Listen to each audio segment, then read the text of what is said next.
హరే కృష్ణ. ఈరోజు శ్రీమద్ భాగవతం నుండి ఒక ఆసక్తికరమైనటువంటి లీల ఒకటి చెప్పుకుందాం. శ్రీమద్ భాగవతం దశమ స్కందం 36వ అధ్యాయం అరిష్టాసుర వధ.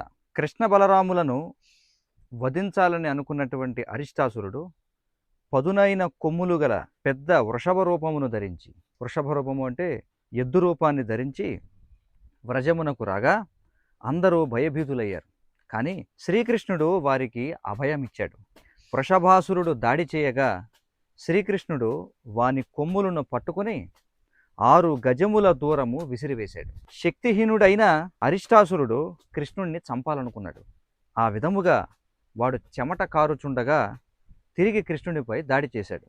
13వ శ్లోకం. సమాపతంతం సన్నిగృహ్య శృంగయోః పదా సమాక్రమ్య నిపాత్య భూతలే నిష్పీడయామాస యథార్ద్రమంబరం కృత్వా విషాణేన జఘానసోపతత్.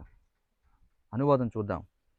అరిష్టుడు దాడి చేయగా శ్రీకృష్ణుడు వాని కొమ్ములను పట్టుకుని కాలితో తన్ని దానిని నేలపై పడవేశాడు. తరువాత తడిబట్టను పిండినట్లు ఆ అసురుణ్ణి పిండి చివరకు వాని కొమ్ములలో ఒకదానిని పీకి వాడు మరణించేంత వరకు దానితో కొట్టాడు. సాధారణంగా ఉతికి పడేశాడు అని చెప్పుకుంటూ ఉంటాం, కానీ కృష్ణుడు అరిష్టాసురుడిని ఉతికి పారేశాడు. ఈ విధమైన అద్భుతమైనటువంటి లీలలను తెలుసుకోవాలంటే శ్రీమద్ భాగవతం చదవండి.